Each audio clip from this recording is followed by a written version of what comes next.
রাজ্যে গত কয়েকদিন ধরে জাহাঙ্গীরকে নিয়ে খুব আলোচনা হচ্ছে। ফলতার জাহাঙ্গীর, ফলতার সেই জাহাঙ্গীর নির্বাচনের আগেই রণভঙ্গ দেয়। উপনির্বাচনে সে আর নিজেকে প্রার্থী বলে ঘোষণা করেনি, বলেছিল যে আমি আর প্রার্থী থাকবো না, উইথড্র করে নেয়। যদিও যেহেতু তার এই ঘোষণা করতে অনেকটা দেরি হয়ে যায়, নির্বাচন হয়, কিন্তু তৃণমূল কংগ্রেস চতুর্থ স্থান অধিকার করে। ফলতার সেই জাহাঙ্গীরকে এখন প্রায়ই গ্রেপ্তার করার পরই প্রায় হাফ প্যান্ট পরিয়ে এদিক ওদিক ঘোরাচ্ছে পুলিশ। তিনি এখন প্রায় নিঃস্ব, তার পার্টি অফিস দখল হয়ে গেছে, বিভিন্ন জায়গাতে হানা চলছে। তৃণমূল কংগ্রেসের অবস্থা ওই জাহাঙ্গীরের মতনই অবস্থা আর কি, অনেকটা ওই হাফ প্যান্ট পরে ঘোরার মতন। কেউ আছে, কেউ নেই, ম্যাক্সিমামই চলে গেছে। আর যারা চলে গিয়েছেন, যে সমস্ত সাংসদরা, তাদেরও পরিত্রাতা কিন্তু জাহাঙ্গীর। তবে এই জাহাঙ্গীর খান নয়, এই জাহাঙ্গীর আলী। 2023 সালের জানুয়ারি মাসে যিনি খেয়ালবশতই তার নিজের একটি রাজনৈতিক দল ছিল, সেটা নির্বাচন কমিশনের কাছে নথিভুক্ত করান, এবং নথিভুক্ত করানোর পরে তিনি নির্বাচনেও দাঁড়িয়েছিলেন ত্রিপুরা থেকে। ত্রিপুরার কৈল শহর থেকে নির্বাচনে দাঁড়ান, বিধানসভা ভোটে পরাজিত তো হনই, মাত্র 286টা ভোট পান। সেই জাহাঙ্গীর আলীর nationalist citizen party of India বা এনসিপিআই এখন কাকলি ঘোষ দস্তিদার, শতাব্দী রায়, সুদীপ বন্দ্যোপাধ্যায়দের পরিত্রাতা। গতকালই তারা এই পার্টিতে যোগদান করেছেন, ওম বিড়লার সঙ্গে বৈঠক করেছেন। তারও আগে আমরা দেখেছি দফায় দফায় কেন্দ্রীয় মন্ত্রী ভূপেন্দ্র যাদবের সঙ্গে বৈঠক করেছেন। তৃণমূল কংগ্রেসের যে 20 জন সাংসদ, তারা এখন এনসিপিআই এর নেতা হয়ে গিয়েছে। ফলত এদের ভিড়ে এনসিপিআই এর যিনি প্রতিষ্ঠাতা, সেই জাহাঙ্গীর আলী আর গুরুত্ব পাবেন কিনা বা তল পাবেন কিনা, সেটা একটা সন্দেহের বিষয়। হাওড়া সাকরাইলে তাদের সদর দপ্তর, সেটাই এখন চর্চায় চলে এসছে।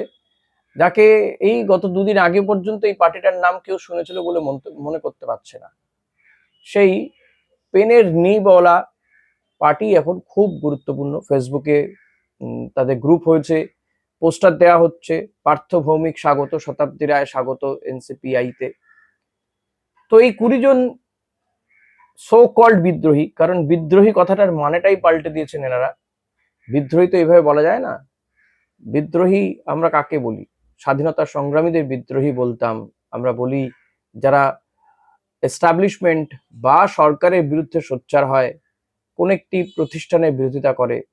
কিন্তু এদের এই বিদ্রোহটা অমূলক, এদের এই বিদ্রোহটা ধান্দাবাজির। শতাব্দী রায়, কাকলি ঘোষ দস্তিদার, এমনকি অভিনেতা দেব, সায়নী ঘোষ, বড় বড় কথা বলা সায়নী ঘোষ, জুন মালিয়া, কিংবা পার্থ ভৌমিকদের এই যে বিদ্রোহ, সোকল বিদ্রোহটা একেবারে ধান্দাবাদির জন্য, নিজেদের পিঠটা বাঁচানোর জন্য, পেটটা বাঁচানোর জন্য। কেন তারা এই পার্টিতে গেলেন জানেন? সেটাই বলবো। এই পার্টিতে যাওয়ার কারণ, গত কয়েকদিন ধরে অনেক বৈঠক হয়েছে দিল্লিতে, সাংসদরা গিয়েছেন, সুদীপ বন্দ্যোপাধ্যায় পরে গেলেন, শতাব্দী রায় নিয়ে গেলেন, বিজেপির সঙ্গে আলোচনা হলো। প্রথমে শোনা গেল যে তারা আলাদা ব্লক হিসেবে বসবে লোকসভাতে, কিন্তু সেটা সম্ভব নয়। তৃণমূল কংগ্রেসও প্রস্তুতি নিচ্ছিল, মানে মমতা বন্দ্যোপাধ্যায়, অভিষেক বন্দ্যোপাধ্যায়রা প্রস্তুতি নিচ্ছিলেন এদের বিরুদ্ধে আইনি পদক্ষেপ করার। মাঝখানে শোনা গিয়েছিল তৃণমূল কংগ্রেসের সঙ্গে মিশে যেতে পারেন, আর সেটা যদি হয় তাহলে ঘোরতর বিপদের মধ্যে পড়বেন এই 20-21 জন সাংসদ। এবার অনেক বৈঠক টৈঠক হওয়ার পরে আবার বিজেপির যারা এ রাজ্য থেকে কেন্দ্রীয় নেতা, এ রাজ্যের নেতাদের মনোভাব এমনটাই যে এদেরকে বিজেপিতে নেওয়া যাবে না। বিজেপি এখন রাজ্যে ক্ষমতায় এসছে, নতুন নতুন নেতার প্রয়োজন রয়েছে, কিন্তু নেতা তারা তুলে নিয়ে আসবে, তাদের ঘরের থেকে নেতা তুলে নিয়ে আসবে, আগামী দিনে নির্বাচনে দাঁড় করাবেন। অনেককে হয়তো বিধানসভা টিকিট দেওয়া যায়নি, তাদেরকে হয়তো লোকসভা টিকিট দিয়ে পোষাতে হবে। আবার যদি এরা ওপর থেকে এসে উড়ে এসে জুড়ে বসে, তাহলে তো মুশকিল। যাদের জন্য মানুষ ভোট দিয়েছে, যাদের বিরোধিতাতে, তাদেরকে যদি দলে স্বাগত জানানো হয়, তাহলে দলটার তো কিছু থাকবে না, শুরুতেই হোঁচট খাবে, মানুষের কাছে তাদের ভাবমূর্তি ক্ষুণ্ণ হবে। যদিও এই 20 জন সাংসদকে ভাঙানোর পেছনে কার বা কাদের হাত রয়েছে সেটা এখন জলের মতন পরিষ্কার। বিজেপির কেন্দ্রীয় নেতা, এমনকি স্পিকার, তারা আলাদা করে বৈঠক করছেন। কেন্দ্রীয় নেতা ভূপেন্দ্র যাদব বৈঠক করছেন, শুভেন্দু অধিকারী গিয়ে আলাদা করে বৈঠক করছেন, চা টা খাচ্ছেন, এটার থেকে আর বুঝতে কারো অসুবিধা হয় না যে এদেরকে হঠাৎ করে এই বিরোধিতা বা বিক্ষুব্ধ হওয়ার ইন্ধনটা কে জুগিয়েছে, কেন জুগিয়েছে। তো কিন্তু এই এনসিপিআই কেন কেন তারা এই বিক্ষুব্ধ তৃণমূল হয়ে থাকতে পারলো না, বা মমতা বন্দ্যোপাধ্যায় অভিষেক বন্দ্যোপাধ্যায়কে চ্যালেঞ্জ করে নির্বাচন কমিশনে গিয়ে তৃণমূলের সিম্বলটা ছিনিয়ে নিতে পারলো না? প্রথমত ধকে কুলায়নি, কারণ তাদের কাছে তো নাম্বার ছিল, তারা যেতে পারত।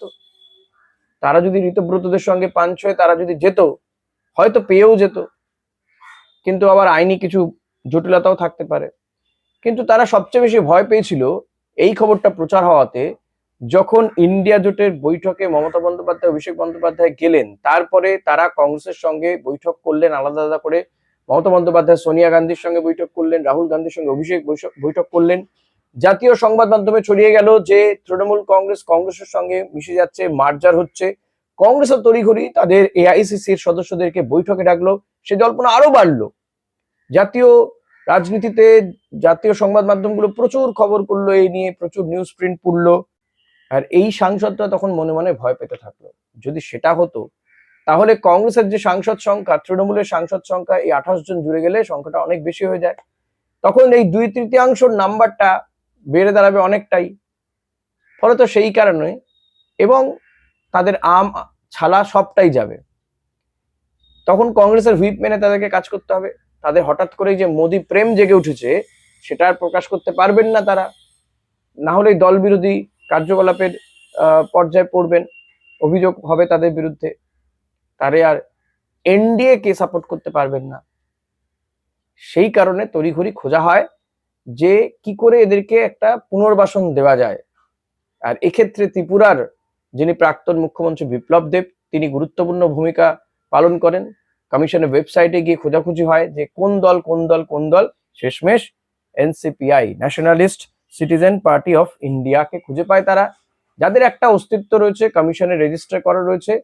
তো এই পার্টিতে এদেরকে ফিরিয়ে দাও। 20 জন সাংসদ এরা পেয়ে গেল। আর না জেনে কি কি পেয়েছে, কোন কোন আন্ডারস্ট্যান্ডিং এরা গেল, হয়তো আরো অনেক উপহার উপঢৌকন প্রতিশ্রুতি তারা পাবেন। যদি ভাগ্য ভালো থাকে 2-1 কেন্দ্রীয় মন্ত্রী হয়ে যেতে পারেন, সেটা হওয়ার চান্স প্রত্যেকেই জানেন। সুদীপ বন্দ্যোপাধ্যায়, শতাব্দী রায়, কাকলি ঘোষ দস্তিদারদের অনেকাংশে থাকবে।